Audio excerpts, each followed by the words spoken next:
d'être là ce matin. Merci déjà ce matin.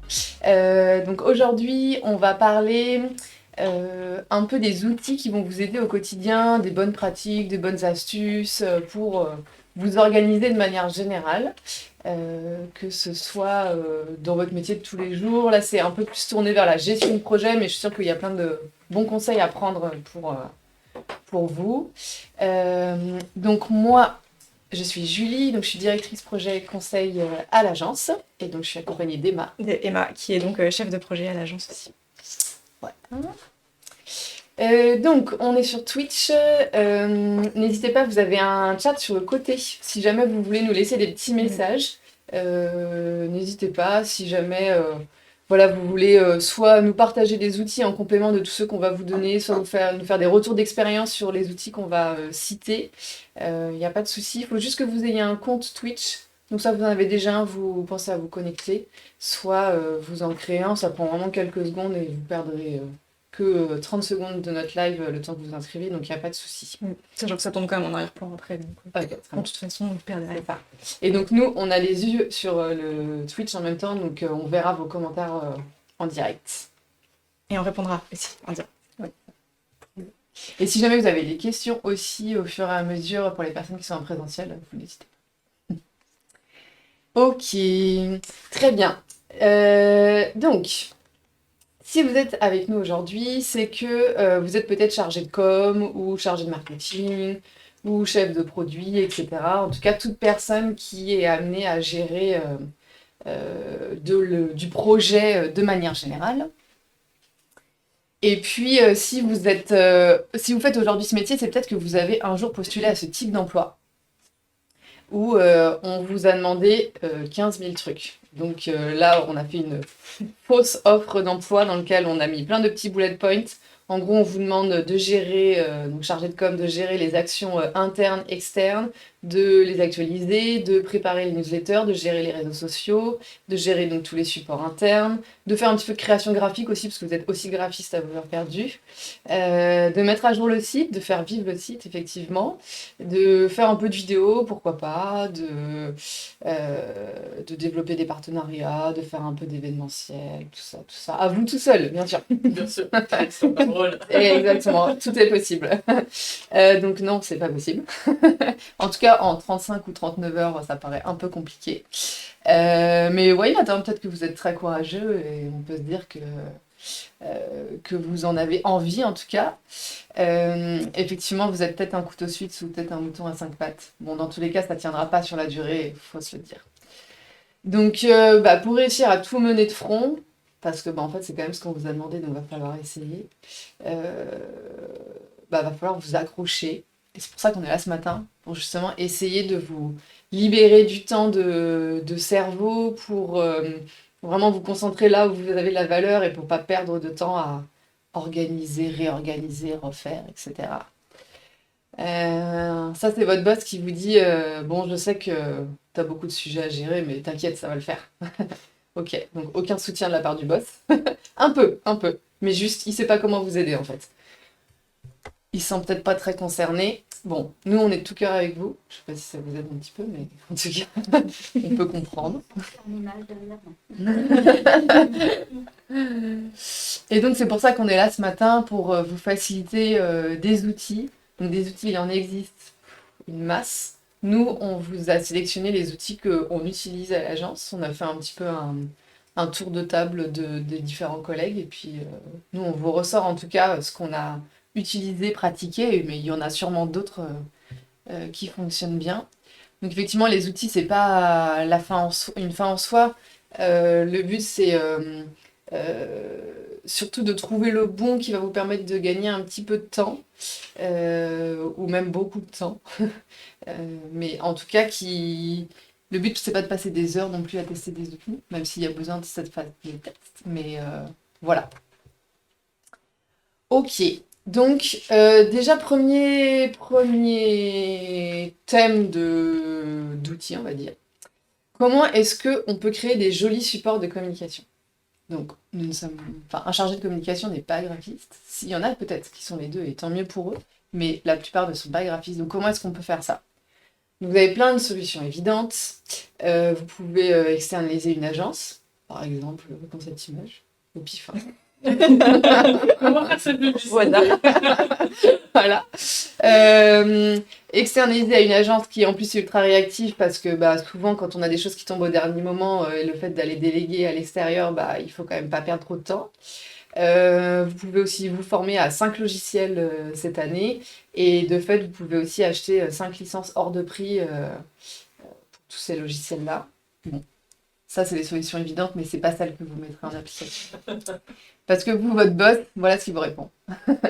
C'est non. Donc, les petits trucs qui vont quand même pouvoir vous aider. Donc, effectivement, pour réaliser un support, déjà, vous pouvez prendre un outil. Jusque-là, on est OK. Pour pouvoir rassembler donc, tous les éléments, les logiciels comme Adobe, etc., c'est quand même un peu complexe à prendre en main. C'est pas, ça prend pas quelques minutes ou quelques heures. Et il y a des alternatives qui existent en ligne qui fonctionnent très bien. Je pense que vous connaissez pour la plupart le site qui s'appelle Canva, qui est maintenant quand même pas mal utilisé par tous. Voilà. On en voit donc qui visiblement l'utilise. On les connaissait. C'est ça. Donc Canva, pour ceux qui ne connaissent pas, c'est un site donc, qui est en partie gratuit, c'est-à-dire que l'accès est gratuit, vous allez pouvoir gérer plein de choses. C'est juste qu'ils ont des supports ou des images, des typographies, des modèles tout faits qui sont payants. Mais il y en a des gratuits aussi. Oui, il y en a des gratuits, bien sûr. Il y a une bonne base de gratuits. Mais même les payants restent quand même dans des prix assez honnêtes. Et puis, en fait, vous avez plein de modèles qui existent et vous allez pouvoir créer plein de choses. Vous allez pouvoir créer des flyers, des affiches A3. Vous allez pouvoir créer des posts pour les réseaux sociaux, des entêtes de mail, des supports de présentation comme un PowerPoint, etc. Donc vraiment, vous avez plein de choses. Et puis, bien sûr, vous pouvez aussi créer vous-même votre propre modèle de support. Donc, c'est plutôt bien fait. Ils font de la vidéo aussi. Ils font aussi la vidéo. Ouais. Okay. Ils développent super vite. En fait, à chaque fois, ils rajoutent de nouvelles choses. D'accord. Et la vidéo, pareil, comme tous les autres supports, c'est super intuitif et très simple d'utilisation. Parce que ça, c'est encore plus difficile, la vidéo, à appréhender quand on ne connaît pas. Mais... Ouais, mais du coup, c'est plus simple avec ça. Ok, très bien. Bon, en tout cas, si vous ne l'avez pas testé, clairement, faut y aller. On l'a mis en premier, c'est pas pour rien aussi. Il y a des jolis effets, je trouve, certaines fois. Voilà, ça marche bien. Le bon fondu, c'est ça. relief et tout. En fait, c'est vraiment... Les modèles, ils sont bien faits parce que quand on n'est pas créa, on n'a pas l'œil pour se dire... on a quelque chose dans notre tête, puis en fait, quand on le sort, ça ressemble pas du tout à quelque chose de fluide. Alors que là, les modèles sont déjà très bien pensés, donc ça nous facilite une grande partie du travail quand même. Après, donc vous allez peut-être avoir besoin d'éléments visuels aussi. J'ai une souris ici, ça m'évite de me pencher. Donc des images par exemple. Donc là, vous avez plein de banques de photos payantes comme Shutterstock, IDstock, etc.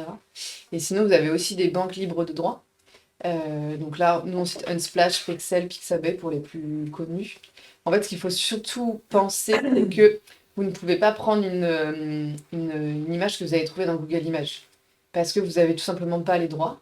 Donc maintenant, c'est bon, on commence à tous le savoir, mais pendant longtemps, on s'est permis d'utiliser ça. Et en fait, non, on ne peut pas, surtout pour de la communication externe, ça veut dire qu'on utilise un support pour faire de la communication et de la publicité. Donc on ne peut pas utiliser quelque chose dont on n'a pas les droits. Donc là, ces 3 banques d'images, elles sont libres de droit. La seule chose, c'est qu'il faut citer du coup le créateur ou le photographe dans les mentions légales, si c'est sur votre site, ou dans les petites mentions sur un support print. Quoi. Et vous avez pas mal de choses, donc ça peut être pas mal d'aller voir dedans. En termes d'icônes plutôt, pictogrammes, icônes, ils ont plein de noms ces petits graphismes-là. Donc là, pareil, vous avez plein de sites sur lesquels vous avez des icônes libres de droit. Donc vous avez The Noon Project, Faticone, FreePic, Icon Monster. Il y en a, je suis sûre, il y en a encore d'autres pour le coup. Donc là, c'est le même principe. Vous allez avoir plein de styles d'icônes. Vous pouvez souvent changer les couleurs. Vous pouvez aussi parfois les avoir en version filaire ou en version avec tout l'élément qui est coloré. Donc vous pouvez un petit peu les modifier. C'est le même principe. C'est libre de droit. Il faut juste par contre citer du coup le créateur ou la créatrice. Pour les animations, donc là c'est un petit peu plus c'est pour la partie web, vous avez aussi donc des banques libres de droit. Ici, là, nous, on cite Lotus File pour les animations. Il y en a sûrement d'autres aussi. Et vous avez des choses tout simples. Vous voyez là la petite animation qu'on a mis, là, le rond, le demi-cercle et le trait. Ça, c'est une animation qu'on a ressortie de ce site-là. Donc ça peut être pas mal aussi pour les présentations PowerPoint en ligne. Ça fonctionne un peu comme les langues d'images, il y en a des payantes, il y en a des gratuites, Mm. mais il y en a déjà pas mal de gratuites. Et ce qui est bien aussi, c'est que si jamais vous voulez changer les couleurs et l'adapter à votre charte graphique, c'est aussi possible. C'est pas mal. Ensuite, on va parler des typos. Donc on a vu les images, les icônes, vous allez aussi avoir besoin de typographie pour écrire. Donc là, ce que vous pouvez utiliser, c'est Google Font et DaFont, qui sont des outils pour télécharger des typographies. Donc il y a plein de typographies différentes. Pour vous y retrouver un peu, il y a des catégories. Donc vous pouvez un peu fouiller pour trouver les typos que vous voulez. Et ce que vous pouvez faire aussi, c'est mettre un extrait de votre texte pour voir un peu comment ça rend vraiment avec les typographies. Parce qu'avec du lorem, bon, c'est plus compliqué de se rendre compte. C'est bien d'avoir du vrai contenu pour tester ce genre de choses. Et vous pouvez les télécharger directement sur les sites.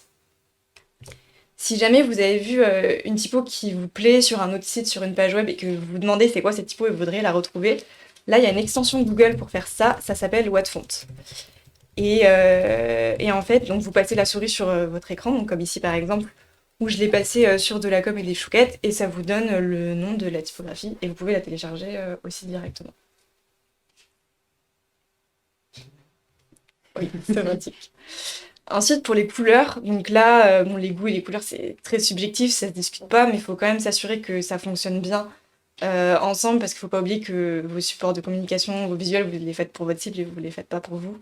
Donc il y a plusieurs choses que que vous devez bien faire attention, notamment tout ce qui est visibilité, contraste, tout ça.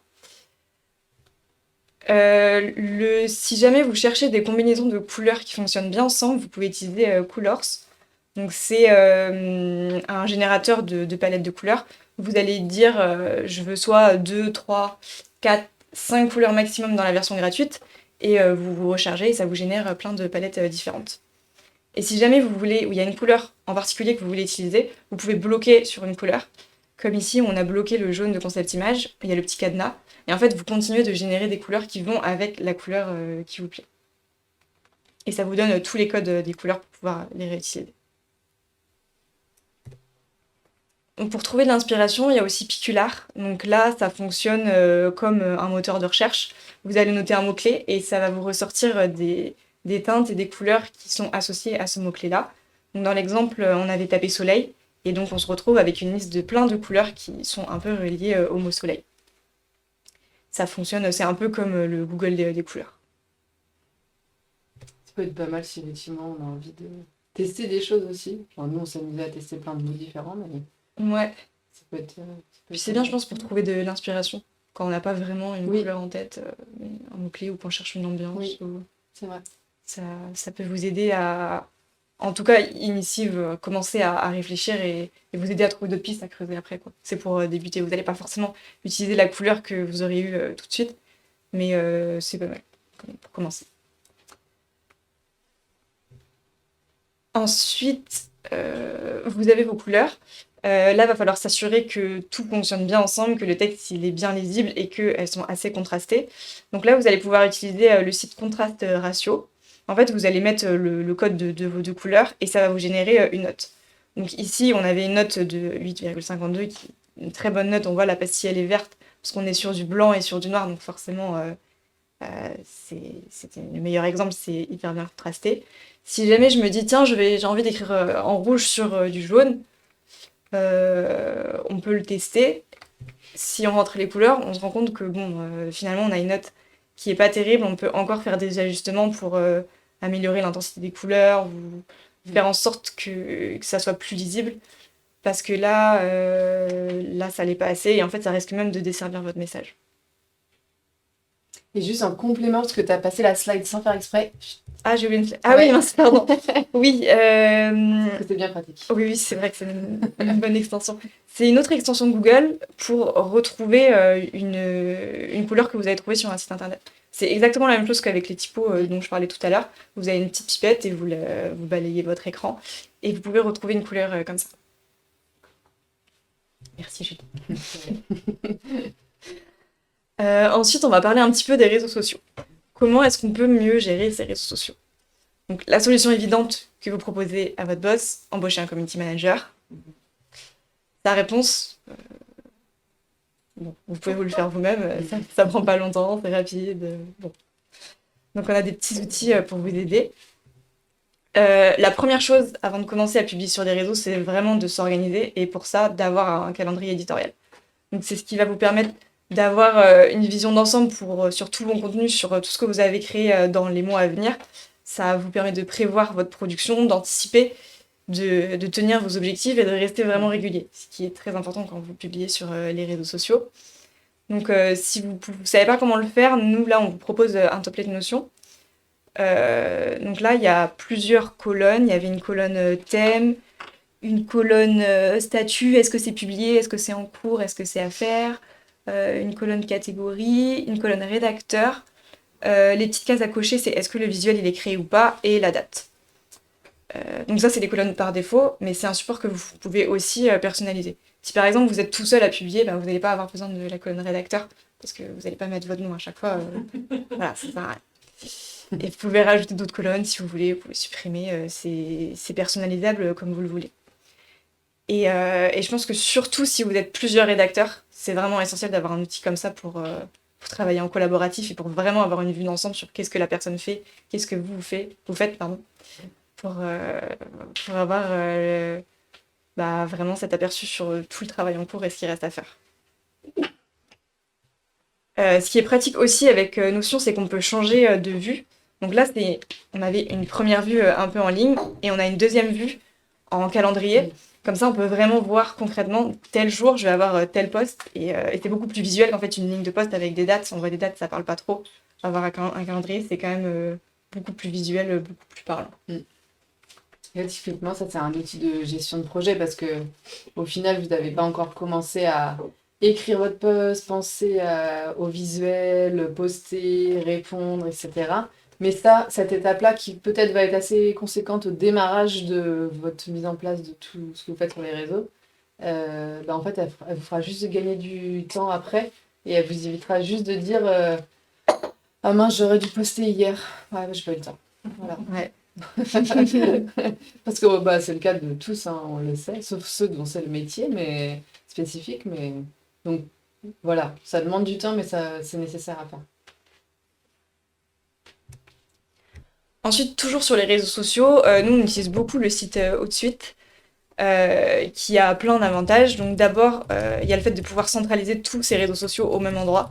Donc si jamais vous êtes sur Instagram, sur Twitter, sur LinkedIn, sur tous les réseaux sociaux, vous pouvez mettre toutes vos plateformes au même endroit.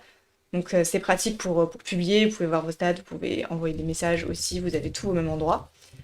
C'est utile pour publier sur plusieurs plateformes en même temps. En fait, vous allez avoir un encart avec votre texte, et si jamais vous voulez publier sur LinkedIn et sur Twitter, par exemple, en même temps, vous pouvez. Vous n'êtes pas obligé d'aller sur les deux plateformes individuellement. Vous avez juste un clic publier, et ça publie sur les deux. Vous pouvez programmer vos publications.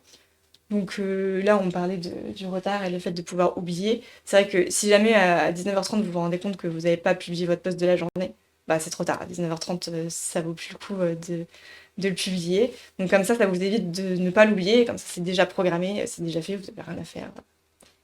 Et si jamais il y a des journées où vous êtes indisponible ou en congé, c'est pareil, vous pouvez programmer à l'avance. Vous n'êtes pas là, mais vos réseaux sociaux, ils sont quand même actifs. Et ce qu'on peut faire aussi, c'est d'analyser les statistiques. Et donc c'est pareil, c'est vraiment tout sur la même plateforme. Vous pouvez changer d'onglet, un onglet LinkedIn, un onglet Instagram, et vous pouvez tout voir ici.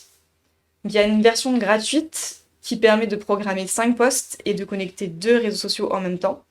Si jamais vous avez besoin d'un peu plus, il faudra passer sur la version payante. Donc là, c'est la fenêtre qu'on a quand on veut publier tout court. Donc vous avez un premier champ description générale où vous pouvez vous écrire votre texte. Et ensuite, vous sélectionnez les réseaux sociaux sur lesquels vous voulez publier. Donc là, par exemple, il y avait LinkedIn et Twitter. Et en fait, vous pouvez vous dire, sur l'onglet Twitter, je vais garder mon texte général parce qu'il est très bien comme ça. Mais sur Twitter, c'est pas possible parce qu'il y a un nombre de caractères limité. Donc là, vous allez pouvoir l'adapter pour le modifier directement dans l'onglet et vous le publiez. Vos deux posts, ils sont différents, mais ils partent quand même en même temps. En complément, il y a aussi le site Yetext qui sert à ajouter du style sur vos textes. Donc si jamais vous avez déjà vu des posts LinkedIn avec du texte en gras par exemple, et que vous vous demandez comment est-ce qu'on fait, parce qu'en fait LinkedIn ne propose pas cette fonctionnalité nativement. Donc là, en fait, c'est une alternative pour le faire. Vous notez votre texte, donc là, de la com et des chouquettes, au hasard encore. Et ça vous fait la liste de tout, donc vous avez du texte en gras, du texte en italique, ça vous fait automatiquement toutes les possibilités, et ensuite vous avez juste à faire un copier-coller sur vos réseaux sociaux, et ça va automatiquement reprendre le style. Ça marche sur quel réseau, ça? Yetext.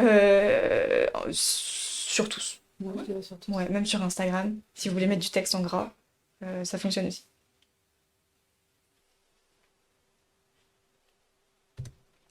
Ensuite, pour les hashtags, All Hashtag, c'est un générateur de hashtags. Donc, si jamais vous cherchez de l'inspiration, ça peut être pratique. Vous notez un mot-clé et ça vous ressort une liste de mots-clés associés à celui-là. Donc, ça peut être soit les hashtags les plus visibles ou soit des mots-clés qui sont pas forcément dans le top des hashtags, mais qui sont quand même bien liés à votre contenu, et que ça peut être aussi intéressant de les utiliser, même si c'est pas ceux qui ont le plus de visibilité, hein. Des fois, c'est bien de changer, de prendre des hashtags qui sont beaucoup utilisés, mais d'autres qui sont plus niches, où vous allez pouvoir vraiment plus toucher votre cible directement. La dernière chose pour les réseaux sociaux, c'est Linktree et Snapfeed. Donc ça, c'est des sites qui permettent de créer des landing pages avec des listes de liens, en fait. Donc ça peut être pratique, par exemple, pour Instagram, où vous pouvez mettre qu'un seul lien dans la biographie. Si jamais vous voulez rediriger les utilisateurs vers plusieurs pages, vous ne pouvez pas nativement, mais vous pouvez avec ce genre de sites qui vont vous générer justement un seul lien. Et quand vous allez cliquer sur ce lien, vous arrivez par exemple, là on est sur la page de Star, et donc ils ont mis un certain nombre de liens qui vont vous rediriger vers d'autres pages. Donc c'est assez bien fait, c'est personnalisable. Donc là ils ont choisi la couleur des boutons, ils ont mis leur logo, ils ont changé l'arrière-plan. Si jamais vous voulez l'adapter à votre charte graphique, vous pouvez. Et vous n'avez pas forcément besoin d'un abonnement payant pour les utiliser. Il y a une version gratuite si jamais vous voulez tester. Ok, donc ensuite, comment est-ce que vous pouvez organiser votre veille? Donc votre veille, c'est tout ce que vous voyez au quotidien. Soit vous cliquez, puis à un moment donné, vous tombez sur quelque chose qui vous intéresse, soit vous vous dites, je cherche un sujet vraiment spécifique et je veux recenser un petit peu tout ce que je trouve sur ce sujet-là. Donc là, les solutions évidentes, je pense qu'on a tous fait ça. Bon, moi, je me l'ai encore fait hier soir, je crois. Vous envoyez des mails avec des articles qui vous semblent intéressants pour que vous les lisiez. Voilà, bon, kiff. Enfin, moi, je le fais, mais après, est-ce que vraiment je lis l'article une fois sur deux, je pense. Et puis, sinon, juste ça vous décourage, vous arrêtez de faire de la veille. Donc, non, ça vaut pas le coup. Ne vous découragez pas. Donc, les petits trucs qui peuvent vous aider. Déjà, tout simplement, alors vous avez ça dans Google Chrome, mais vous l'avez sûrement aussi dans les autres navigateurs. Vous avez ce qui s'appelle la liste de lecture, où en fait, vous allez pouvoir enregistrer des articles ou d'ailleurs n'importe quelle page internet qui vont s'afficher spécifiquement dans ce qui s'appelle la liste de lecture. Donc, c'est un peu différent des favoris. Ça, au final, c'est le même fonctionnement, ça a juste deux objectifs un petit peu différents. Et donc, voilà, vous pouvez l'ajouter dans cette liste. Et après, vous allez pouvoir retrouver justement tous les articles que vous avez enregistrés. Puis une fois qu'ils sont lus, vous pourrez ensuite les enlever. Pour aller encore plus loin, là, c'est un outil qui s'appelle Weava, qui va vous permettre de surligner et d'enregistrer des passages directement dans les pages web. Donc, parce que c'est vrai que des fois, quand on a des articles qui font 1500 mots, bah, c'est bien, mais en fait, ça se trouve, il y a juste un paragraphe qui vous intéresse. Donc là, en fait, c'est une extension, vous allez pouvoir souligner. Et ce qu'il faut voir derrière, c'est que vous avez un écran dans lequel vous allez justement pouvoir retrouver tout ce que vous avez surligné. Parce que si en plus vous devez retourner sur chaque lien, regarder ce que vous avez surligné en jaune, ça devient assez compliqué. Donc là, en fait, ils agrègent tout dans un seul endroit. Et j'imagine qu'après, on doit pouvoir faire aussi des par thématique, peut-être, si on surligne. Ouais, après on peut créer des dossiers, des sous-dossiers pour vraiment tout ranger bien directement sur l'extension. Et on peut changer de couleur aussi au fluo.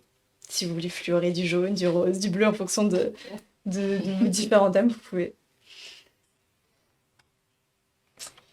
Sinon, vous avez un autre outil qui s'appelle Feedly, qui là est quelque chose d'un peu plus classique, hein, qu'on connaît déjà depuis quelques années, qui est en fait un agrégateur de flux RSS.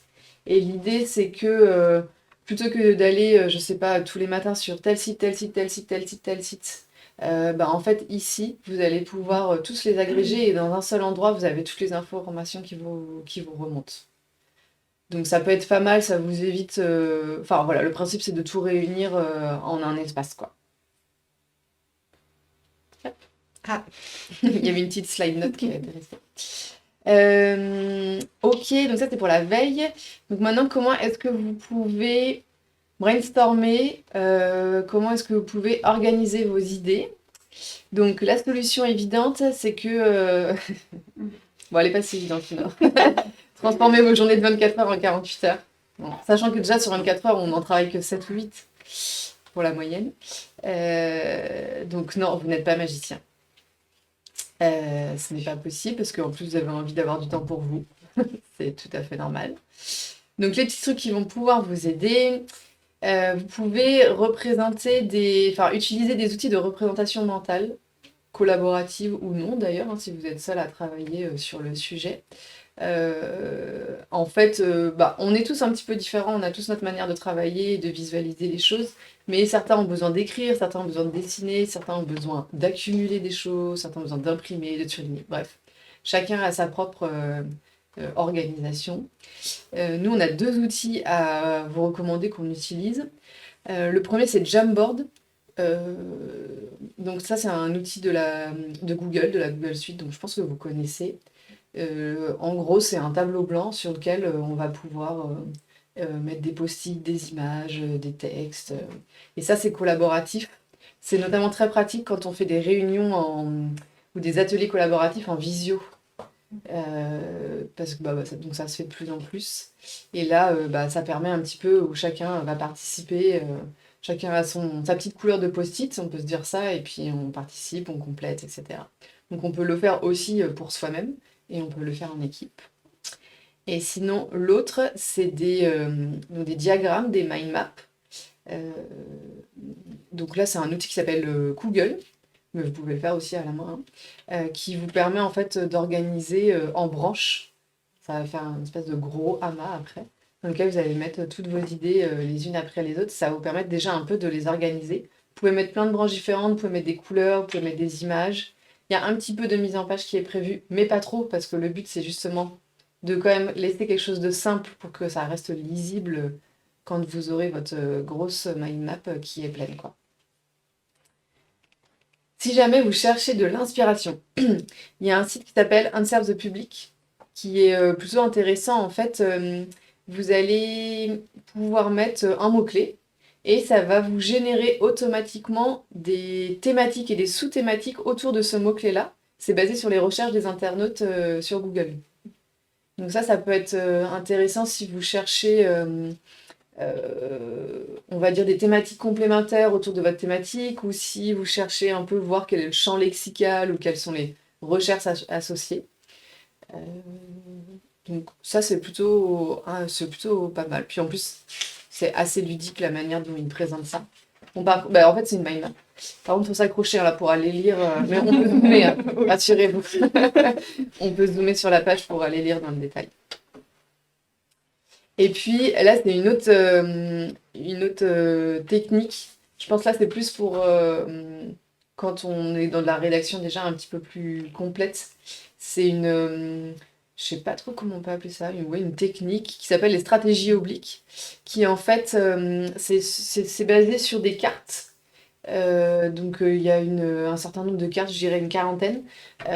Et le principe, c'est si vous êtes, je sais pas, si vous êtes bloqué ou si vous avez envie de chercher, de voir les choses un peu différemment, en fait, vous tirez une carte et dessus, vous allez avoir une phrase qui va vous amener à voir de manière un peu différente votre rédaction en cours.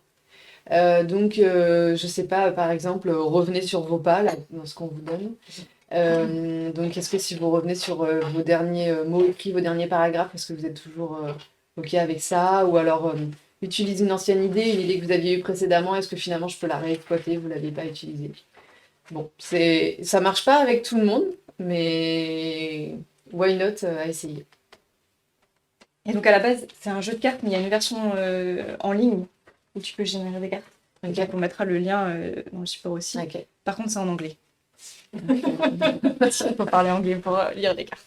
Oui, ou utiliser Google Translation. Oui. Oui. Ensuite, on va changer de thématique. Comment mieux vous organiser? Donc là, la solution évidente, devenir une machine. La réalité, vous n'arrivez pas à décupler vos capacités cérébrales aussi facilement que Scarlett Johansson dans le film Lucie de Luc Besson. Les petits trucs qui vont quand même vous aider.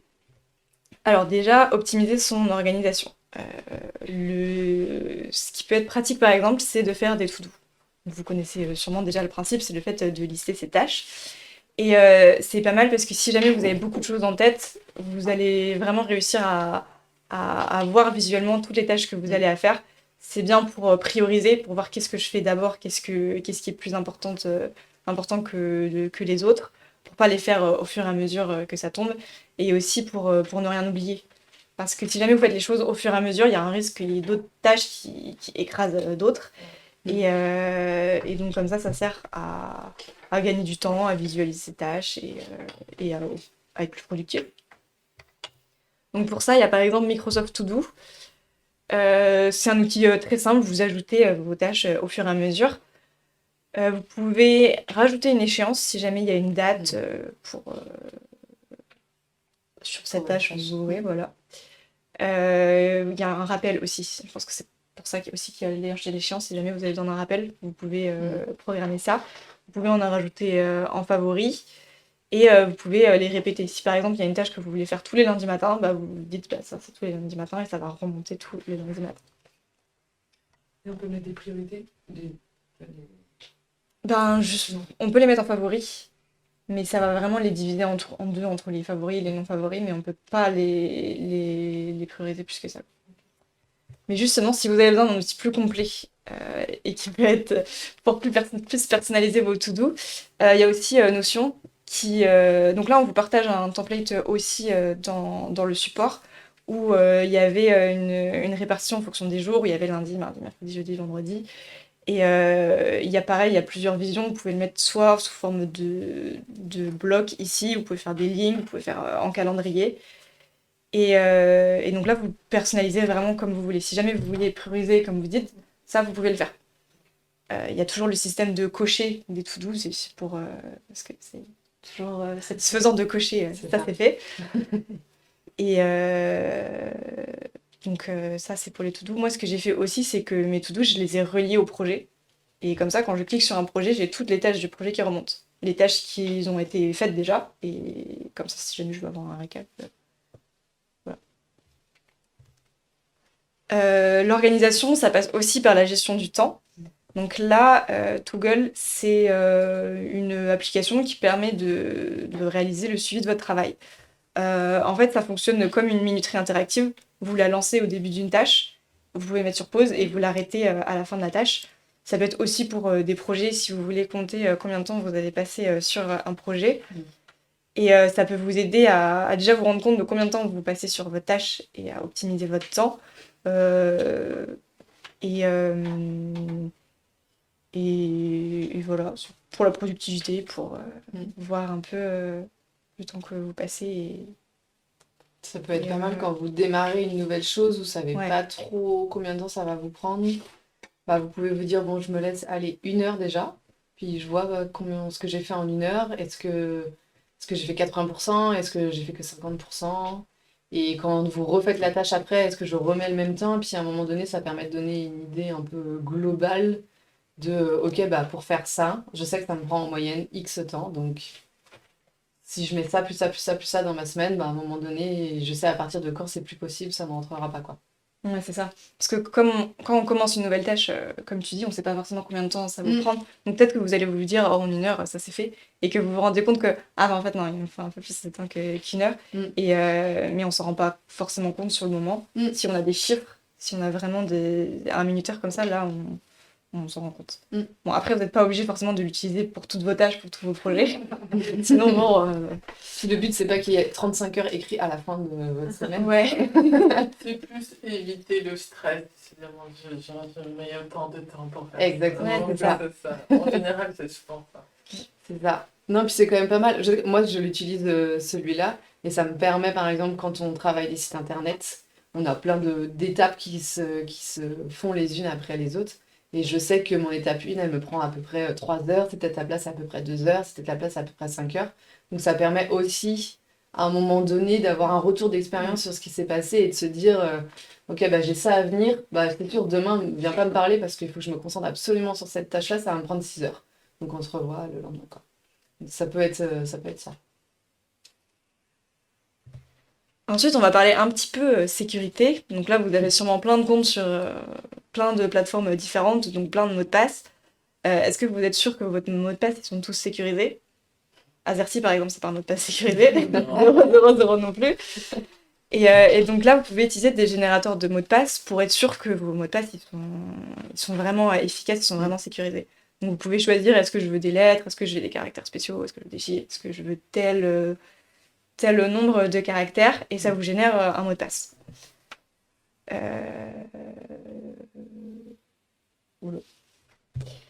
Et Vas-y. j'allais dire, ensuite, quand vous vous retrouvez avec plein de mots de passe qui ne Voilà. répondent à aucune règle, aucune suite logique, et personne n'est capable de retenir tout ça, là où il y a des outils pour les stocker tous. Donc nous, on utilise LastPass, qui est un outil pour centraliser tous les mots de passe. Donc quand vous créez un mot de passe, vous ajoutez l'URL, vous ajoutez l'identifiant, le mot de passe. Il y a aussi un espace si jamais vous avez besoin de rajouter des petits commentaires. Et on peut les catégoriser aussi. À l'intérieur, vous pouvez faire des dossiers. Et donc ça sert à vraiment tout stocker les mots de passe. Donc vous n'avez pas besoin de les retenir, c'est l'outil qui les retient pour vous. Et c'est pratique si vous êtes une équipe en plus. Ouais. Nous, on s'en sert, on est un petit peu moins de 20, et c'est vrai que plutôt que de demander à un tel, hey, c'est quoi le mot de passe? Finalement, personne ne l'a, mot de passe oublié, puis du coup, la personne qui l'avait, elle l'a plus, bref. Bah, du coup, on utilise ce logiciel-là. Ouais. Il y a une sécurité quand il faut qu'on se connecte, une authentification un peu plus forte quand on se connecte. Et puis après, bah voilà, on n'a pas besoin d'aller embêter les collègues pour savoir c'est quoi. Parce qu'effectivement, personne n'est capable de retenir ces mots de passe très complexes. Après, ce que vous pouvez utiliser, c'est Google Drive. Il y a sûrement pas mal de personnes qui vont connaître déjà l'outil. Donc, vous pouvez ranger vos documents. Vous avez un stockage gratuit de 15 gigas. Et vous pouvez y accéder depuis tous les supports, depuis votre ordinateur, depuis votre téléphone, depuis votre tablette. Il faut juste que vous ayez votre identifiant et votre mot de passe. Et si jamais vous avez besoin de plus de capacité, il y a aussi une version payante. Mais c'est déjà beaucoup, 15 gigas. Ça dépend ce que vous stockez, si c'est de la vidéo. Oui, non, ça va aller vite. Ça va bien. Ouais. Hyper vite. Non, mais sinon, je crois que c'est 10 € les 2 Tera chez Google. Donc, Ah oui, il faut savoir. ça va. T'as la place pour stocker pas mal de trucs. Ça va. mois. Par mois, pardon, oui, j'ai pas précisé. Ah, pardon. Oui. Oui, Du coup, c'est plus. moi je trouve pas ça si cher, mais oui. Oui, bah pour une entreprise, ça Ouais. reste un coût quand même. Si on stocke tout dessus, ça reste un coût qui est pas trop cher. Ouais, pour l'entreprise, ça va. Mm. Et ce qui est aussi très pratique avec le Drive, c'est que c'est le collaboratif et le fait de pouvoir travailler à plusieurs sur un même document au même moment, même si jamais vous voulez travailler en simultané, c'est aussi possible en temps réel ou alors à des moments différents. Mais vous voyez vraiment les modifications aussi que les autres personnes ont faites, il y a un historique. Et comme ça, on peut avancer vraiment en collaboratif plutôt que de travailler avec des PDF et de dire je te l'envoie et j'ai modifié des trucs et c'est pas la bonne version et machin. Bon. Ça a planté, la typo elle marche pas sur mon ordi. Ouais. Pas le bon logiciel. Voilà, c'est ça. Bah, typiquement, là, notre support de petit déj est fait sur Google Drive. Ouais. Donc maintenant, c'est toi qui les prépare quasiment intégralement. Avec Mais- Elisabeth aussi. Ok, au début. avec Elisabeth. Donc, et bah, au démarrage, vous êtes Ouais. deux à bosser dessus en même temps et effectivement, c'est très fluide, quoi. Oui. On voit bien en plus de manière très claire, il y a un gros encadré en couleur quand une personne est dans une section. Donc, et puis il y a aussi un système de commentaires, donc enfin de petits chats, on peut discuter à l'intérieur d'un même document. Ce qu'on utilise beaucoup aussi, c'est Slack. Donc là, c'est un exemple de messagerie instantanée. Parce que des fois, pour les emails, ça prend plus de temps. Là, au moins, on fait des messages plus rapides, on ne met pas de forme et on a une réponse plus rapide aussi. Donc, il y a plein d'autres plateformes de communication collaborative, nous on utilise celui-là. Mm. Vous pouvez créer des conversations avec une seule personne, comme vous pouvez aussi créer des conversations avec plusieurs personnes si jamais vous avez des projets. Et sur Slack, on a le Slack Birthday Bot, qui c'est un petit plugin et en fait, ça nous envoie un rappel des anniversaires des collègues la veille. On envoie un petit gif le jour J. C'est très important.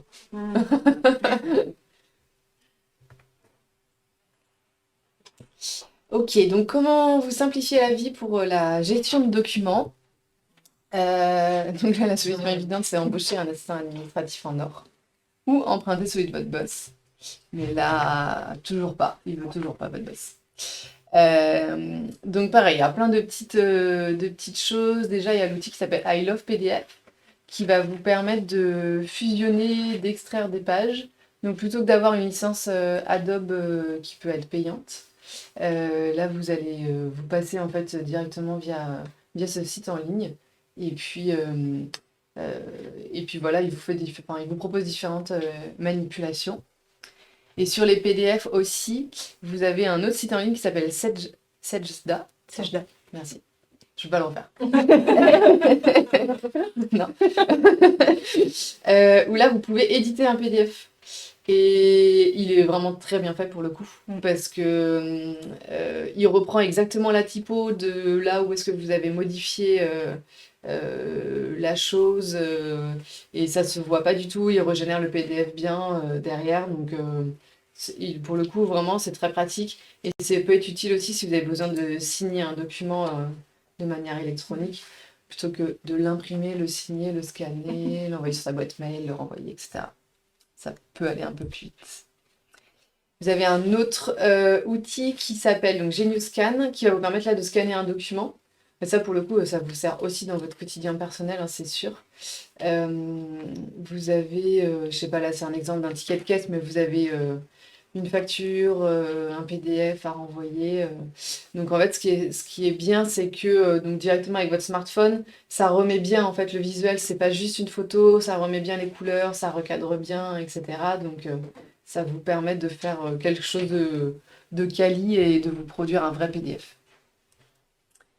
Pour transférer des documents, donc bah, il y a le classique WeTransfer qu'on connaît tous beaucoup, mais qui est limité à 2 gigas. Et ça arrive qu'on a des documents un peu plus volumineux. Donc là, c'est un autre exemple, ça s'appelle Filever. J'ai du mal à le prononcer parce que c'est et en anglais et en français, ça me perturbe ce nom. Qui en fait permet d'envoyer des gros fichiers, mais surtout qui est peut-être un petit peu plus éco-responsable que WeTransfer en termes de data et de connexion. En tout cas, il est un peu moins gourmand, un peu plus responsable. Et puis c'est français, je crois. Alors que WeTransfer, ça ne l'est pas. Ensuite, comment bien bosser avec votre agence? Et comment bien suivre ses recommandations? Ça me fait rire cette question, parce que effectivement, c'est pas toujours pris en compte, c'est pas toujours facile. Donc, bah, soit vous avez déjà bossé avec une agence avant, donc comme ça vous permet d'avoir une vraie expérience. Mais vous ne retrouvez plus les clés de votre DeLorean, vous pouvez pas remonter dans le passé. Ou alors juste, vous n'avez jamais travaillé avec une agence. Donc les petits trucs qui peuvent vous aider, un outil qui s'appelle eFlow, qui va vous permettre de modéliser votre workflow. Donc en fait, c'est une représentation visuelle d'un ensemble de tâches qui vont vous permettre un petit peu d'organiser tout le process peut-être du projet que vous avez en commun. Peut-être de préciser aussi les outils que vous allez avoir besoin, les actions, est-ce que c'est du côté de votre agence, est-ce que c'est de votre côté. Et puis les interactions, est-ce que j'ai un gros jalon important à ce moment-là, si je le décale, bah, ça fait tout décaler derrière. Est-ce que juste j'ai quand même un petit peu de delta. Euh, donc ça peut être une idée et ça peut être aussi mis en place avec la personne avec qui vous êtes en contact dans votre agence. Une petite chose très pratique, donc ça pareil c'est sur Google Chrome, mais probablement ça existe sur les autres aussi. En fait, vous êtes sur votre ordinateur et vous avez envie de voir la page en mobile. Donc nous on s'en sert beaucoup par exemple quand on fait du test de nos sites internet, quand on a nos sites qui sont en pré-production, donc avant d'être mis en ligne, on veut, on les teste, on regarde, on check tout, est-ce que ça s'affiche bien, est-ce que ça respecte ce qu'on s'était dit, etc. Et donc il faut tester la version mobile. Donc en fait c'est très simple, on prend juste notre téléphone comme ça, on appuie sur le petit icône partagé et avec notre appareil photo on scanne et en fait automatiquement ça affiche le site sur mobile. C'est pas souvent en fait c'est pratique parce que si les sites de pré-production ils ont des adresses URL un peu complexes et s'amuser à tout retaper c'est pas toujours simple. Donc là ça vous prend 2 secondes de faire ça. Donc petite astuce qui peut être pratique. Si vous voulez aller un peu plus loin sur la partie SEO, soit de votre site, soit vous avez envie de regarder comment sont faits des sites concurrents, vous avez une extension qui s'appelle Web Developer, mais pareil, je pense qu'il doit en exister plein des extensions. En tout cas, nous, on utilise celle-ci. En fait, qui va vous proposer des fonctionnalités pour un peu étudier le référencement. Et bien sûr, si c'est sur votre site, c'est pour vous aider à vous améliorer. Ça va vous permettre un peu de repérer les failles et les oublis que vous pourriez avoir fait, notamment sur les structures de vos pages. Là, par exemple, c'est un exemple de ce que fait l'outil. Vous allez pouvoir regarder tout le balisage des titres HN de votre site. Parce que donc sur votre site, sur chacune de vos pages, il faut un titre H1, puis ensuite il faut un titre H2, et à l'intérieur d'un titre H2, vous pouvez mettre des titres H3. Donc il y a toute une certaine logique à respecter. Et parfois, c'est pas évident quand on a notre page comme ça, juste sous les yeux. Là, on voit bien qu'il y a des différences de titres parce que graphiquement, ça se voit. Mais est-ce que c'est bien balisé ensuite pour les moteurs de recherche? C'est pas toujours évident. Donc, vous voyez, là, ça a fait. Là, c'est un article, c'est une page de notre site. Et en fait, ça a juste enlevé et ça ne garde que vraiment les titres HN. Donc, c'est un aperçu un petit peu plus rapide.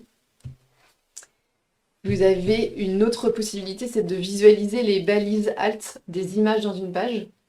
Parce que donc, les robots aujourd'hui ne peuvent pas encore comprendre par eux-mêmes ce qu'il y a sur une image, même si c'est quand même de mieux en mieux. Mais ils ont besoin de cette fameuse balise alt pour pouvoir vraiment comprendre quels sont les mots-clés que représente cette image. C'est typiquement quelque chose qui est pas facile, enfin, qui est facile à faire pour le coup, mais qu'on oublie de faire parce qu'on le fait. Parce qu'il y a tellement de priorités quand on sort un site que celui-là, souvent, il est mis en dernier. Donc, une fois que votre site est en ligne, vous allez pouvoir, via cette extension, baliser justement et regarder tout ce qui est fait, pas fait. Et dans ces cas-là, vous pourrez ensuite compléter ces fameuses balises add que vous allez pouvoir faire en général dans votre CMS. Donc, WordPress pour le plus classique. Vous pouvez aussi voir tous les liens internes et externes. Parce que ça, c'est important aussi au référencement, de faire à la fois des liens internes donc sur des mots-clés dans vos pages vers d'autres pages, mais aussi ça peut être intéressant de faire vers d'autres sites internet. Et donc pareil, cet outil va vous permettre de voir rapidement où est-ce que vous avez des liens sur votre page et qu'est-ce qui est interne, qu'est-ce qui est externe.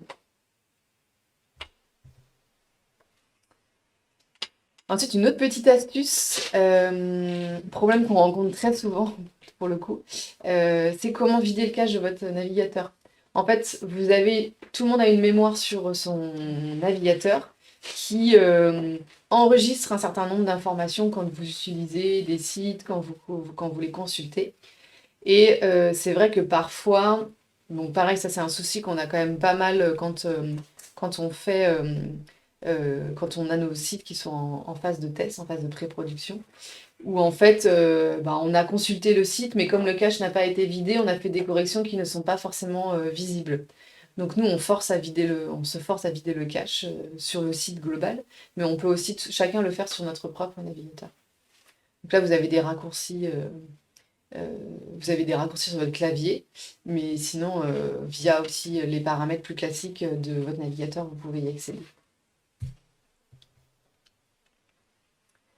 Toujours pour votre site, donc I Love PDF dont on a déjà parlé et I Love IMG pour images, qui en fait va vous permettre de compresser des fichiers.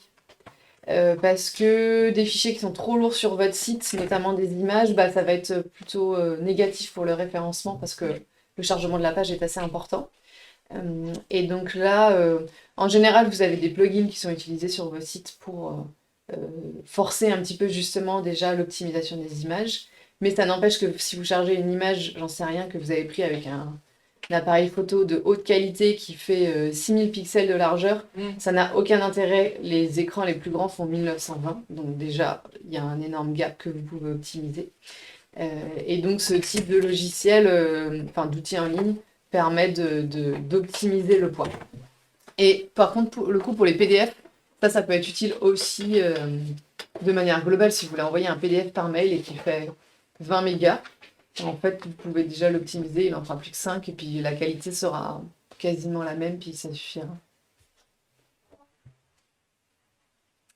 Vous avez Photopea aussi pour redimensionner vos images. Donc là, c'est un peu un Photoshop en ligne. Ils ont carrément repris les mêmes initiales. Exactement ça. Donc les mêmes lettres. Donc là, c'est typiquement, vous voulez passer de 6000 pixels de largeur à 1920, vous pouvez utiliser cet outil-là. Il y a aussi, je pense que, en tout cas, c'est sûr, via les Mac, on peut le faire directement dans l'aperçu d'une image. Je pense que sur les PC, on peut le faire aussi. Mais je ne sais pas où exactement. Ensuite, on va parler un petit peu rédaction. Comment écrire vite et bien. La solution évidente, être pris en résidence à la Villa Médicis. Alors, la réalité, voici la personne du coup qui gère les candidatures. Vous savez peut-être pas ce que c'est la Villa Médicis, je le savais pas non plus. En fait, c'est une résidence d'artistes, tout frais payé, et c'est en Italie. Mais je sais pas si c'est toujours d'ailleurs. Si. Ah, ok. Partir en voyage. Ah oui, c'est on va aller voir pour être sûr. Très bien. Let's go. On va faire ça. Ok, donc les petites choses qui vont vous aider quand même. Donc là, c'est une extension qui s'appelle majuscule accentuée qui vous permet en un clic de retrouver tous les majuscules avec des accents. Donc vous avez juste à faire un copier-coller ensuite pour votre texte. Donc bon, il y a des raccourcis pour ça, mais on les connaît pas forcément. Donc c'est une petite extension pratique pour retrouver votre lettre, votre caractère assez rapidement. Donc par contre, il y a d'autres raccourcis clavier qui peuvent être intéressants de retenir. Par exemple, à gauche, on a le raccourci Windows et le point virgule. Donc ça permet d'ouvrir le clavier des emojis. Si jamais vous écrivez sur les réseaux sociaux, c'est pratique. Et le deuxième raccourci, alors sur Mac, c'est contrôle commande espace. Elle m'a demandé le jour et j'étais là, je sais pas, je le fais tout le temps, mais je saurais pas dire c'est quoi les touches sur lesquelles j'appuie. D'après Google, normalement, ça devrait fonctionner. Ouais. Bon, au pire. Mais oui, je pense que c'est ça. Et le deuxième raccourci, c'est pour retrouver, c'est le presse-papier pour retrouver tous vos anciens copier-coller. Si jamais vous voulez retrouver un copier-coller que vous avez fait il y a 2 copier-coller, vous pouvez le retrouver grâce à ça. C'est Windows V sur Windows et Commande V sur Mac. Une fois que votre texte il est rédigé, vous allez pouvoir utiliser l'extension page compteur de mots. Donc là, vous pouvez d'une part compter vos occurrences de mots pour éviter les répétitions. Il y a peut-être certains endroits où vous pouvez utiliser des synonymes ou reformuler. Et ça permet aussi de voir le nombre de mots total que vous avez utilisé. Donc sur une page web, par exemple, pour le SEO, pour vérifier que vous avez bien écrit assez de mots, ça peut être pratique. Une fois que votre texte est prêt, ça peut être bien aussi de vérifier l'orthographe, parce que ça nous arrive à tous de faire des petites fautes de temps en temps. Là, il y a le site internet Antidote qui a un correcteur d'orthographe et qui fonctionne bien. Par contre, il n'y a pas de version gratuite. Il n'y a qu'une version payante, désolée. C'est aussi qui propose en gratuit. Donc ça. Ok. Et pour la langue de Shakespeare. Donc là, peut-être que ça vous arrive aussi d'écrire en anglais, et si c'est le cas, vous utilisez peut-être Google Traduction. Donc, je ne conseille pas trop forcément Google Traduction, parce qu'il y a des outils qui fonctionnent bien mieux, qui font moins d'erreurs que Google Traduction. Là, on vous propose DeepL, qui fonctionne très bien, c'est un traducteur en ligne, et qui peut remplacer Google Traduction, et très intuitif, très très bien. Il y a aussi les dictionnaires en ligne. Donc là, les traducteurs en ligne, ça peut dépanner si jamais vous avez des textes ou si jamais vous avez des mots simples. Si au contraire vous avez du vocabulaire beaucoup plus spécifique, des mots-clés, là, ça sera peut-être pas assez précis sur DeepL et vous pourrez utiliser par exemple Word Référence et Lingui. Donc ça peut être bien d'utiliser les deux, à la fois un dictionnaire en ligne et un traducteur en ligne pour vérifier des mots ou pour adapter le texte que vous aurez écrit sur le traducteur. Et ces deux exemples fonctionnent très bien. Est-ce que DeepL c'est gratuit? Oui. Dernière astuce pour les langues, il y a une formule qui permet de traduire directement sur Excel.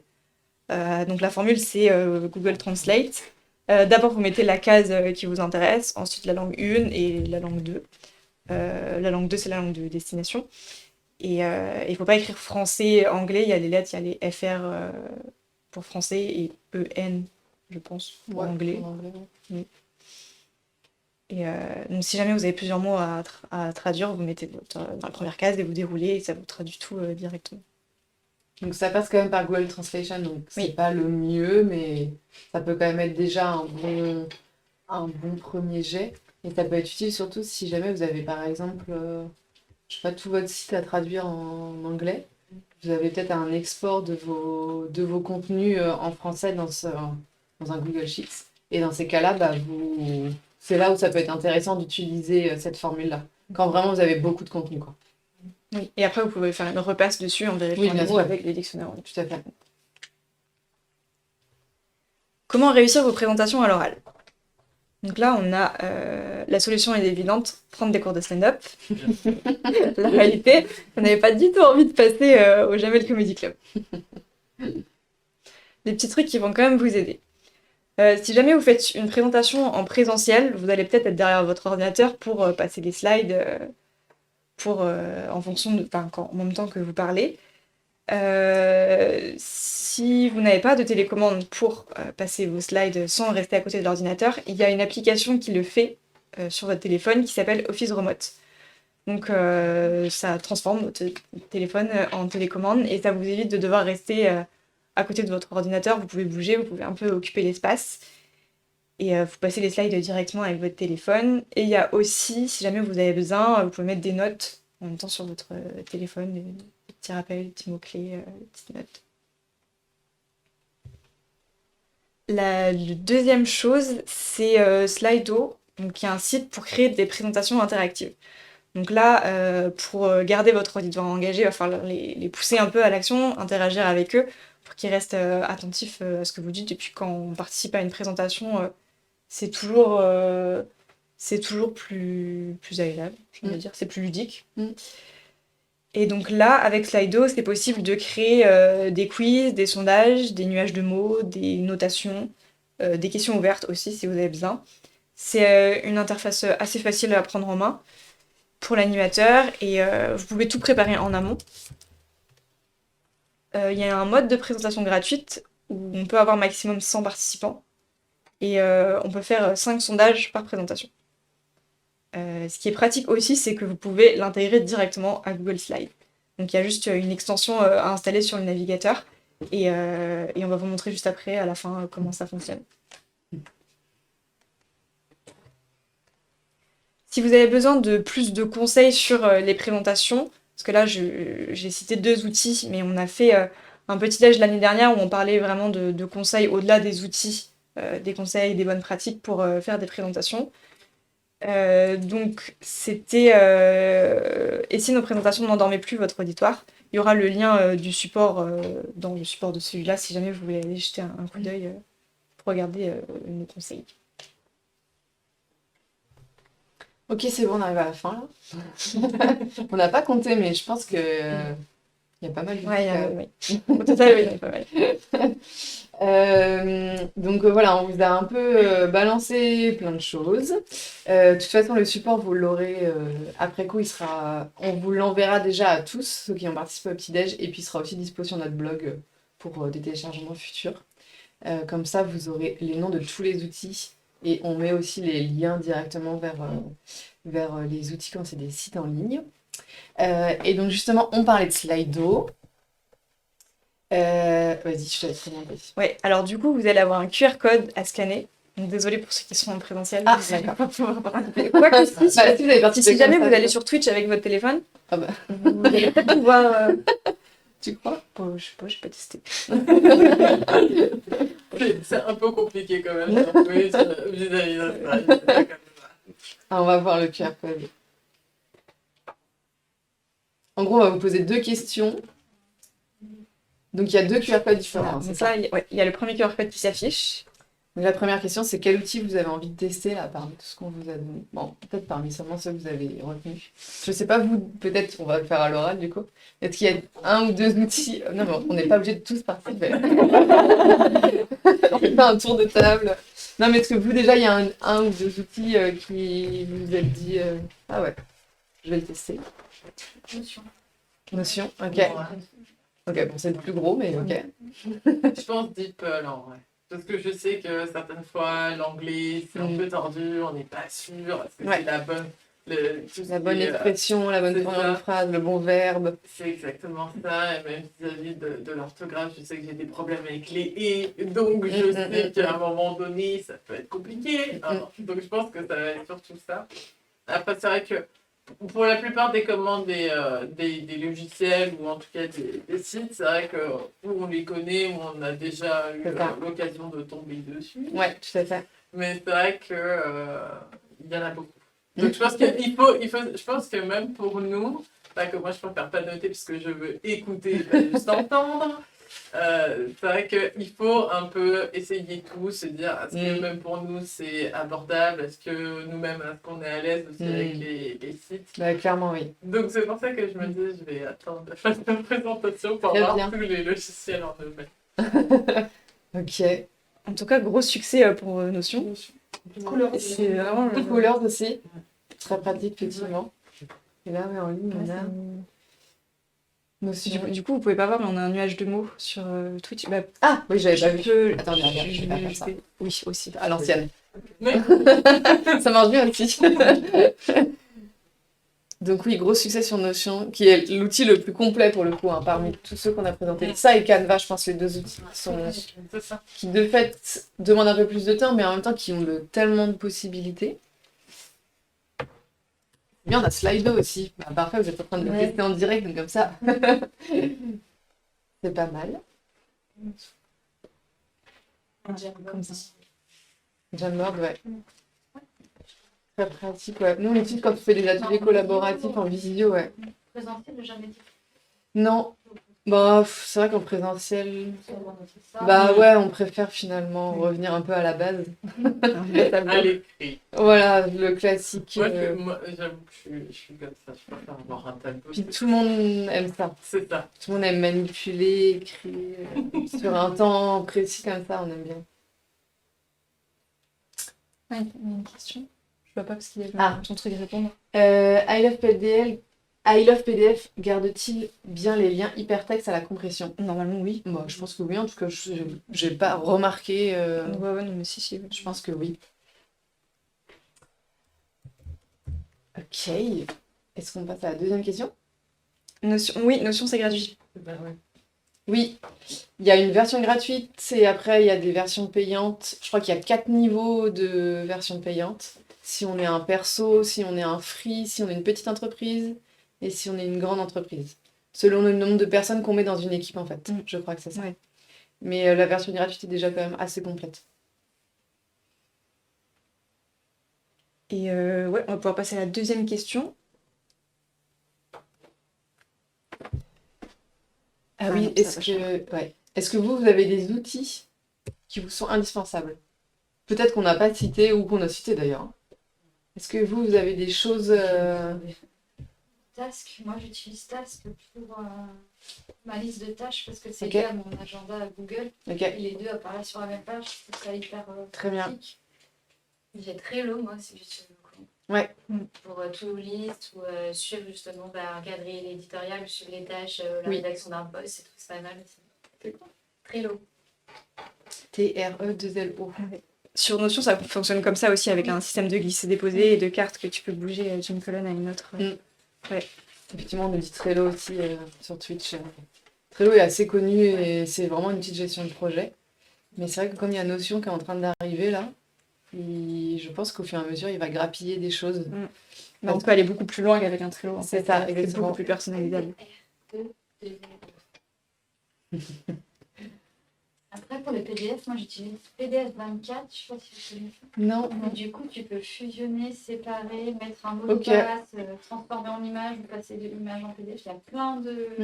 On peut faire tout ça aussi avec, love PDF. Ok. Ouais, on peut aussi extraire des pages et décider de je veux telle page seulement, Oui. sans extraire tout. Il y a plein de fonctionnalités sur les PDF. Et PDF 24, c'est un site en ligne aussi. Ouais. Ok. Moi, pour aller plus vite que Photoshop, vraiment pour redimensionner des photos, voir les contrastes, les niveaux et tout, j'utilise PhotoFiltre vraiment rapide. Pour, Ok. Ouais, ok. Ah oui, Synonymo aussi, c'est vrai qu'on aurait pu en parler. C'est pour les synonymes, j'imagine. Ouais. Oui, c'est vrai qu'on n'a pas parlé de tous ces sites-là qui nous permettent un peu d'aller chercher d'autres mots, donc les Ouais. synonymes. Il y a beaucoup de sites sur les champs lexicaux aussi. Je veux le champ lexical de tel mot. Il y a des sites aussi qui permettent de faire des anagrammes, qui permettent de recréer des mots avec d'autres mots. Alors, c'est pas des sites très esthétiques, très ergo. On a l'impression qu'ils ont été faits il y a 20 ans, mais ils marchent. Donc, c'est pas mal. Bon, on nous donne plein d'outils là. Zoom, effectivement, pour la vidéo. WeTransfer. Word, ok. Word, un bon classique, oui. Le classique. Bon, Word, c'est bien, mais il y a d'autres outils maintenant qui sont mieux. Qui sont plus simples, plus ergo, plus pensés pour les utilisateurs. Ok, bon, il y en a que je connais pas dans tout ce qui est Ah oui, dit. Agorapulse. C'est quoi Agorapulse?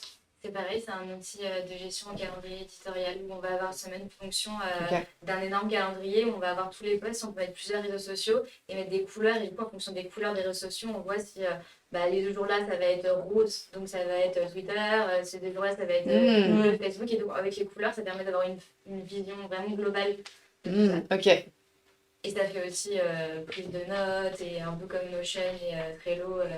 Avec les très listes et complet. tout ça. Ouais. Mais c'est payant. Enfin, il y a une fonctionnalité gratuite, Oui. mais qui est plutôt minime. Sinon, c'est payant. Ok. Agorapulse. Zoom, oui. Je pense que dans le support, on remettra peut-être Bah oui, tout ce qui a été proposé. une petite liste d'exemples. Ouais. Bon patron. Ah, je connais pas ça. Bon patron, tu C'est connais? pour le faute d'orthographe. Bon patron, non. Mais où est-ce que tu Bah, j'ai mis le... Bon patron, non, je sais pas. C'est pour À les celui qui a mis bon patron, si tu peux nous dire ce que c'est. C'est les fautes d'orthographe pour patron. Ah. Très bien. Alors, pareil, c'est comme Google Traduction, c'est apprendre. Oui. Ça va corriger les fautes plutôt basiques. Ah, ok. Et il y a des accords qui peuvent être un peu complexes Ok, que l'ordinateur va pas. ok, C'est genre les S, les E, ER, A avec un accent, ok. les adjectifs. Hein, Ok, très bien. Et on nous demande si on a des exemples d'alternatives à Word, mais qui garantissent la compatibilité, car tous les clients sont sur Word.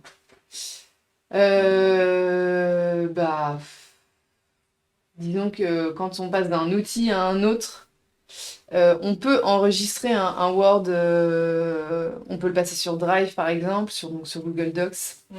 On peut, mais après c'est juste que ça fait sauter toutes les typos. Enfin, la plupart du temps, ça fait sauter les typos. Donc ça dépend, si vous mettez une typo Arial classique, ça y a pas de souci. Ça peut faire sauter les mises en page. Je sais que ça marche aussi pour Google Slides et pour PowerPoint, mais ça fait quand même un peu sauter les choses. Donc si tous vos clients sont sur Word, vaut mieux rester sur le logiciel de vos clients, quoi. C'est plus simple.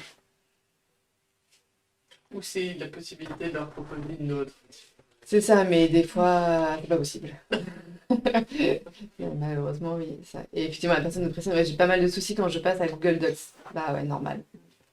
Bah le fond est là, ce qui est l'essentiel. Mais quand on a passé 1 heure à faire une jolie mise en page et qu'elle est toute pétée, bah, bah on rage un peu, quoi. Ok, Super même. C'est pour les mêmes super Je même. ne connais pas. Je sais pas. Quoi, ça Cocolis, je connais pas non plus. Cocolise. Ok, bah c'est bien, en fait, on Ouais, va... on découvre plein de trucs. C'est GIF, pour le coup. Ah oui. Ouais, Jiffy, on l'utilise beaucoup. Oui, c'est vrai qu'on l'a pas remis là. Non, Bon. bah, Il y avait tellement de choses à dire à un moment donné, on s'est Dans 2 arrêté, heures. Ok, pour générer. Ok, super mème, Ah, c'est pour pour créer générer des des mèmes. Oh. Intéressant. Ça va se nous envoyer. Ça va partir sur Slack direct, ça. Mais oui, et après, on a eu une question aussi, quelqu'un qui nous disait moi, j'utilise pas Slack, j'utilise plutôt Discord. Donc ça, la question là, c'était pour ces deux-là, mais en fait, ça marche pour plein d'autres outils, parce que je crois que plutôt, on nous a demandé aussi, est-ce que vous recommandez Smash plutôt que Filevert? Donc en fait, juste, c'est vrai que, ou PDF 24, I love PDF. En fait, juste, personne n'a vraiment le monopole de chaque outil, donc il en existe plein à chaque fois. Je pense qu'il y a toujours des petites subtilités qui font qu'à un moment donné, peut-être on a plus cherché cette fonctionnalité-là, et peut-être finalement on la trouve pas sur l'autre, etc. Donc, je sais pas, nous, on peut pas recommander plus un outil qu'un autre quand on est dans deux cas comme ça. Je pense que c'est à chacun de savoir aussi quelle utilisation il en veut, et aussi comment l'entourage travaille, s'il y a besoin que ce soit collaboratif. Effectivement, pour le plus classique, il y a Drive et Teams. C'est deux choses complètement différentes. Euh, Il y a des avantages et des inconvénients sur chacun. Je pense que c'est vraiment... De toute façon, tous ces outils, c'est un peu... bah, faut essayer, il faut tester. Et puis, ça se trouve... je suis sûre, il y a des outils que Emma, tu utilises que moi, je n'utilise pas du tout parce qu'en fait, je sais pas, pour X raisons, il y a un truc que j'aime pas. Et inversement, donc après, c'est à chacun de savoir ce qu'il veut, quoi. Mais, ok. Bon, bah, du coup, merci pour tous vos retours en présentiel et tous ceux qui sont sur Twitch. Donc, bah, maintenant, vous n'avez plus qu'à devenir super organisé. Bon courage. Ah, effectivement, certains peuvent voler. Nous, on peut optimiser notre temps. On est des super-héros à notre échelle. Et donc, ouais, voilà, ce qu'on disait, c'est qu'il ne faut pas hésiter à tester, à essayer, à discuter, à consulter notre support pour voir ce qu'il y avait, mais aussi à échanger avec vos collègues, etc. C'est comme ça que ça marche. Donc, on arrive à la fin. Du coup, merci à tous de votre présence. Merci beaucoup. De rien, avec plaisir. Notre prochain petit déj, c'est pas le 22, c'est le 15. Ah oui, non, Oui. c'est vrai qu'il y a eu un changement de date, j'ai pas changé Oui, sur on ça. s'est dit qu'un jeudi 22 décembre, il y avait des chances qu'on ait du mal à réunir du monde. Disons que nous-mêmes, on sera sûrement peut-être en train de partir en vacances. Donc, non, le prochain petit déj, c'est bien jeudi 15, donc dans 3 semaines, 2-3 semaines, je sais plus. Ça va être sur l'atelier collaboratif. Donc, comment l'organiser, comment l'animer. Donc, il y a plein de sujets à dire. C'est un sujet qu'on a déjà fait l'année dernière et qu'on refait là cette année. Et donc, on est en train de plancher sur... Enfin, Emma est en train de plancher sur le calendrier 2023. Oui, je suis pas toute seule. Non. Mais oui, on a commencé déjà, on a déjà des idées, mais on voulait vous demander aussi à vous, est-ce qu'il y a des sujets qui intéressent, que vous voudriez qu'on en parle l'année prochaine? Comme le calendrier, il est bouclé décembre, après il bouge plus. Oui. Donc si jamais vous avez des idées, ben, c'est le moment. Vous pouvez les écrire dans le chat directement. Ouais, voilà. Ou sinon, vous nous les pouvez envoyez aussi... par mail. Voilà, vous avez tous reçu l'invitation, donc soit via l'adresse communication, soit via l'adresse d'Emma directement. Donc, vous pouvez aussi répondre si jamais il y a un sujet que vous avez envie de voir. Il n'y a pas de souci. On reparle juste rapidement de Coup de pouce asso. C'est une initiative là, qu'on a lancée en septembre, où en fait, septembre-octobre, où en fait, on va accompagner une association de Rennes Métropole dans sa communication. Donc en fait, on va faire un don de... au total, ça représente 9 000 €. On va faire un don de compétences, je sais pas trop comment on peut dire ça. En gros, le but, c'est...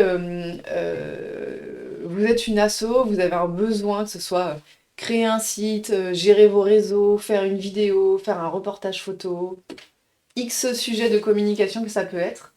Et ben nous, on va vous accompagner sur la hauteur d'un projet d'une enveloppe de 9 000 euros. Donc là, on est en train de finir la phase d'inscription. On a déjà, je crois, une trentaine d'associations qui se sont inscrites. Ouais, un peu plus que 30, je crois. Ok. Donc c'est jusqu'au 31 Jusqu'au 30, novembre. donc il reste 30 moins d'une novembre. semaine. Il n'y a pas de 31 novembre, donc 30 Non. novembre. Donc ouais, il reste une semaine. Vous pouvez aller sur notre site. Il y a juste besoin d'expliquer qui vous êtes et quel est votre projet, sans forcément rentrer dans un détail très précis, mais juste montrer votre motivation, de vous inscrire. Nous, après, on a un vote en interne avec tous les collaborateurs. On va en sélectionner 3. Et après, on fait un vote un peu plus à grosse échelle, notamment sur Twitch, où on invitera les 3 associations pour que chacun se présente, etc. Et ce seront les participants à Twitch qui, du coup, voteront et éliront l'association avec qui on travaillera ensuite. Voilà. Donc, c'est quelque chose qu'on avait déjà fait, je crois, 3-4 fois les années d'avant, qu'on n'a pas fait l'année dernière et qu'on avait envie de relancer. Là, c'était dans notre projet RSE de l'agence. Donc, déjà, on est content parce qu'on a eu plein d'assauts. Et plein de choses complètement différentes. C'est super intéressant. Donc, on a hâte d'avoir le grand gagnant. Voilà. Si jamais ça vous a plu, ce qui s'est passé, tout ce qu'on s'est dit, vous pouvez nous mettre un petit avis sur Google My Business. Et puis on a notre blog sur lequel on mettra déjà l'article là de notre sujet de ce matin. Et sur lequel on a tous nos précédents petits déj et plein d'autres sujets sur la communication digitale au global, quoi. Et Google My Business, on va vous le mettre dans le chat. Comme ça, si jamais vous voulez mettre un petit commentaire tout de suite, vous pouvez. Très bien. Parfait. Bon bah voilà. Merci. Merci. Bonne journée.